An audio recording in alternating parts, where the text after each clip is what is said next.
കത്തട്ടെ കത്തട്ടെ കത്തട്ടെ. ദൈവത്തിന്റെ വചനത്തെ ഇതിനകത്ത് എഴുതിയിരിക്കുന്നത് തീയോടാണ്. കത്തട്ടെ കത്തട്ടെ കത്തട്ടെ. ആളി കത്തുന്നത് എവിടാ? ഒന്ന് പറഞ്ഞേ, ആളി കത്തുന്നത് എവിടാ? നരകത്തില്. സഭയ്ക്കകത്ത് എന്തോ കത്തുന്നു? ദൈവത്തിന്റെ വചനത്തെ ഇതിനകത്ത് എഴുതിയിരിക്കുന്നത് തീയോടാണ്.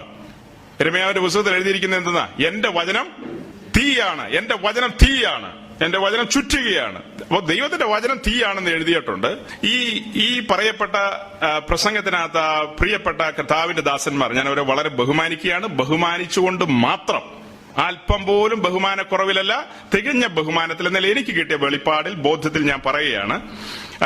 അവർ ഈ ഭാഗമെല്ലാം വായിച്ചിട്ട് ഒറ്റ ശ്വാസത്തിൽ പറയുന്നത്, തീ എന്ന് എവിടെയെല്ലാം കാണുന്നോ അതെല്ലാം ന്യായവിധിയെ കുറിക്കുന്നു എന്നാണ് പറയുന്നത്. തീ എന്ന് വേദപുസ്തകത്തിൽ എവിടെയെല്ലാം കാണുന്നോ അതെല്ലാം ന്യായവിധിയെ കുറിക്കുന്നു എന്നാണ് പറയുന്നത്. അപ്പൊ ഞാൻ ഈ കാര്യങ്ങൾ എന്തായിരിക്കും ഈ പ്രസംഗത്തിൽ ഇവരിങ്ങനെ ഊന്നാനുള്ള കാരണം എന്നുള്ളത് ഒരു അന്വേഷണം, ഒരു പഠനം നടത്തിയപ്പോൾ അതിലേക്ക് അന്വേഷണം പോയപ്പോൾ ഇത് ബ്രദറൻ ടീച്ചിങ് ആണ്. ബ്രദറൻ ടീച്ചിങ്ങിൽ അവർ പഠിപ്പിക്കുന്ന ഒരു ആശയമാണ്, തീ എന്ന് വേദപുസ്തകത്തിൽ എവിടെയെല്ലാം കണ്ടാലും അതെല്ലാം എന്താണ്? തീ എന്ന് കാണുന്ന എല്ലാം ന്യായവിധിയാണ്. അവരുടെ ഒത്തിരി കമന്ററികളുണ്ട്. ഈ കമന്ററികളെല്ലാം ഏറിയ പങ്കും എഴുതിയിരിക്കുന്ന ആരാ?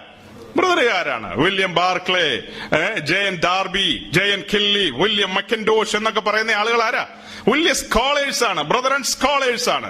അവരുടെ പുസ്തകങ്ങൾ രാവിലെ മുതൽ ഉച്ചവരെ ഇരുന്ന് വായിച്ചിട്ടാണ് നമ്മുടെ ആളുകൾ വന്ന് ഈ പ്രസംഗത്തിന് വേണ്ടി വരുന്നത്. അവരെന്ത് പറഞ്ഞിരിക്കുന്നോ, അവർക്ക് ദൈവത്തിന്റെ ആത്മാവിനെ കുറിച്ച് മനസ്സിലായ കാര്യങ്ങൾ അത് ഒരു മേഖല വരെ അവർക്ക് മനസ്സിലായിട്ടുണ്ട്. എന്നാൽ നമ്മെ സംബന്ധിച്ച് വില്യം ബാർക്ലയെ കുറിച്ച്, വില്യം ബാർക്ലേ ആയിട്ട് വലിയ ബന്ധമൊന്നുമില്ല. വില്യം ബാർക്ലേയോ വില്യം മക്കിൻഡോഷോ അവരെന്ത് പറഞ്ഞെന്നുള്ള നമുക്ക് വലിയ പിടിയില്ല. ദൈവത്തിന്റെ സന്നിധിയിൽ ചടഞ്ഞുകൂടിയിരിക്കുമ്പോൾ ദൈവത്തിന്റെ പരിശുദ്ധയാത്മാവ് ഏഴകളായ നമുക്ക് ഈ തിരുവചനം പലപ്പോഴും പ്രകാശിപ്പിച്ച് തന്നിട്ടുണ്ട്. നമ്മുടെ പൂർവന്മാർക്ക് വില്യം മക്കിൻഡോഷുമായിട്ട് ഒരു ബന്ധവുമില്ല. അതൊക്കെ ഈ ഒരു 10-25-30 വർഷത്തിനിടയ്ക്കുള്ള പുതുതലമുറ ഉപദേശിമാരാണ്. വലിയ BTH MTH ഒക്കെ പഠിക്കാൻ പോയപ്പോ ഇവരുടെ കിതാബുകൾ കൂടുതൽ പരതി. ഇന്ന് നമ്മുടെ ഇടയിൽ ബ്രന്തക്കോസുകാരുണ്ട്. നമ്മുടെ ഇടയിൽ എന്തുണ്ട്?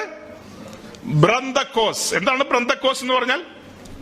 അപ്പോ നമ്മുടെ ഇടയിൽ നിന്ന് ധാരാളം ബ്രന്തക്കോസുകാരുണ്ട്, പെന്തിക്കോസുകാരുമുണ്ട്, ബ്രന്തക്കോസുകാരുമുണ്ട്. യഥാർത്ഥ പെന്തിക്കോസുകാരെ സംബന്ധിച്ച് അവരുടെ ആധാര രേഖ എന്ന് പറയുന്നത് ഈ പുസ്തകം മാത്രമേ ഉള്ളൂ. നമ്മൾ ഇന്നലകളിൽ കത്തോലിക്കരെ യാക്കോബക്കാരെ കുറ്റം പറഞ്ഞു, നിങ്ങൾക്ക് ഹൂദായ കാനോനുണ്ട്, നിങ്ങൾക്ക് പാരമ്പര്യമുണ്ട്, നിങ്ങൾക്ക് അതുണ്ട് ഇതുണ്ടെന്നൊക്കെ പറഞ്ഞ്. നമുക്കും ഇന്ന് ഷെൽഫ് നിറയെ പലതുമുണ്ട്. ഈ ഷെൽഫിലിരിക്കുന്ന സാധനങ്ങളെല്ലാം നോക്കിയിട്ട് അവൻ എന്ത് പറഞ്ഞെന്ന് വെച്ചാൽ അതുപോലെയാണ് നമ്മളും വന്ന് വിളിച്ചു പറയുന്നത്. ഈ കമന്ററികൾ എഴുതിയിരിക്കുന്ന അവര് പറയാണ്, തീ എന്ന് കാണുന്ന എല്ലാം കൂടി അവരെന്ത് ചെയ്യും? കൺകോർഡൻസിൽ ഒറ്റയടിക്ക് കൊണ്ടുപോയി കിട്ടേക്കും. നമ്മൾ പ്രസംഗിക്കാൻ വരുമ്പോ തീ കാണുന്ന എല്ലാം കൂടി എടുത്ത് ഒറ്റ പൂശിയേക്കും. കത്തട്ടെ കത്തട്ടെ കത്തട്ടെ. ആളി കത്തുന്നത് എവിടാ? ഒന്ന് പറഞ്ഞേ, ആളി കത്തുന്നത് എവിടാ? നരകത്തില്. സഭയ്ക്കകത്ത് എന്തോ കത്തുന്നു? ഇത് ബ്രദറൻ ടീച്ചിങ് ആണ്. ബ്രദറൻ ടീച്ചിങ്ങിൽ അവർ പഠിപ്പിക്കുന്ന ഒരു ആശയമാണ്, തീ എന്ന് വേദപുസ്തകത്തിൽ എവിടെയെല്ലാം കണ്ടാലും അതെല്ലാം എന്താണ്? തീ എന്ന് കാണുന്ന എല്ലാം ന്യായവിധിയാണ്. ദൈവത്തിന്റെ വചനത്തെ ഇതിനകത്ത് എഴുതിയിരിക്കുന്നത് തീയോടാണ്.